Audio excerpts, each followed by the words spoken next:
വരുമ്പോൾ ആ ട്രെയിനിൽ ബഹുമാന്യനായ ഖലീൽ ബുഖാരി തങ്ങളുണ്ടായിരുന്നു. ഞാൻ ട്രെയിനിലുള്ള വിവരം അദ്ദേഹം അറിഞ്ഞിട്ട് അദ്ദേഹത്തിന്റെ കൂടെ ഉണ്ടായിരുന്ന കുട്ടികളോട് എന്നെ വിളിക്കാൻ പറഞ്ഞു. ഞാൻ അങ്ങോട്ട് പോയി.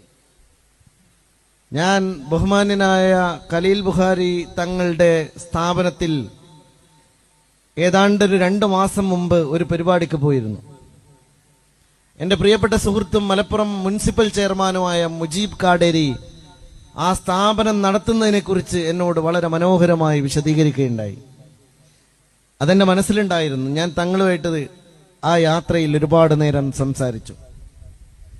എന്നെ ഏറ്റവും പ്രചോദിപ്പിച്ച ഒരു കാര്യം ആ മനുഷ്യന്റെ സ്വപ്നങ്ങളാണ്. നിങ്ങൾ ഓർക്കണം, ഒരു സ്ഥാപനം എന്ന് പറയുന്നത് എത്ര വലിയ കാര്യമാണ് എന്ന് ഞങ്ങൾക്കൊക്കെ പ്രചോദനം നൽകുകയാണ്.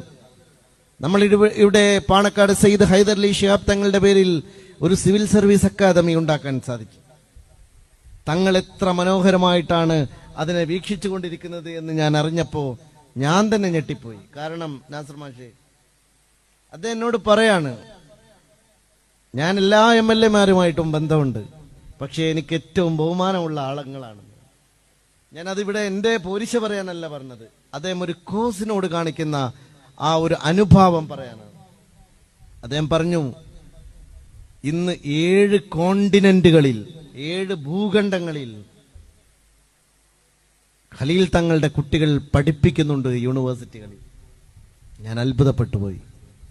നിങ്ങൾ ആലോചിച്ച് നോക്കൂ, നമ്മൾ സാധാരണ പണ്ഡിതന്മാർ ചെയ്യുന്ന ഡ്യൂട്ടി എന്ന് പറയുന്നതിനപ്പുറത്ത് ഒരു മനുഷ്യൻ സഞ്ചരിച്ച് ഉണ്ടാക്കിയ സ്ഥാപനം, മഅ്ദിൻ എന്ന് പറയുന്ന ഒരു സ്ഥാപനത്തിലെ കുട്ടികൾ 7 ഭൂഖണ്ഡത്തിലും പഠിപ്പിക്കുന്ന ഫാക്കൽറ്റികളാണ് യൂണിവേഴ്സിറ്റിയിലെ ലെക്ചർമാരും പ്രൊഫസർമാരുമാണ്.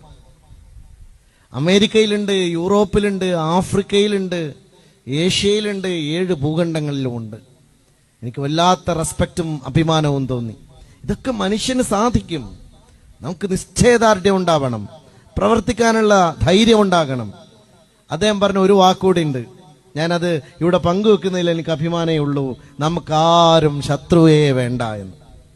ശത്രുവേ വേണ്ട എന്ന്. ആര് നമ്മൾ എതിർത്താലും നമ്മൾ അങ്ങോട്ട് എതിർക്കാൻ പോണ്ട, നമുക്ക് ഇങ്ങോട്ട് മാറിന്നേക്കാം. എതിർപ്പുകാർ വഴി മാറിപ്പോയിക്കൊള്ളും. ഇങ്ങനെ ചിന്തിക്കുന്നവർക്ക് മാത്രമാണ് ലോകത്ത് വിജയിക്കാൻ സാധിക്കുക. ഞാനിത് പറയുന്നത് ഒരു വലിയ സംഗതിയാണ്. എന്നിട്ട് അദ്ദേഹം അവസാനിപ്പിച്ച ഒരു വാക്കുകൂടി ഞാൻ നിങ്ങളോട് പങ്കുവെക്കട്ടെ. ഞങ്ങളുടെ സ്വകാര്യ സംഭാഷണമാണ്. അദ്ദേഹം പറഞ്ഞു, എനിക്കൊറ്റ സ്വപ്നോടെ ഉണ്ട്. അതെന്താണ്? മഅ്ദിനിൽ പഠിച്ച ഒരു കുട്ടി നോബൽ പ്രൈസ് നേടണം എന്നുള്ളതാണ്. എന്താണ് വിഷൻ? ഇതാണ് വിഷൻ, ഇതാണ് കാഴ്ചപ്പാട്. ഇത് സെറ്റ് ചെയ്യാൻ നമുക്ക് സാധിക്കണം. നമ്മുടെയൊക്കെ ജീവിതം എന്ന് പറയുന്നത് പെട്ടെന്ന് ഒഴുകിത്തീരുന്ന ഒരു സംഗതിയാണ്. ഈ ഭൂമിയിൽ നമ്മൾ ജീവിച്ചതിന് എന്തടയാളമാണ് നമുക്ക്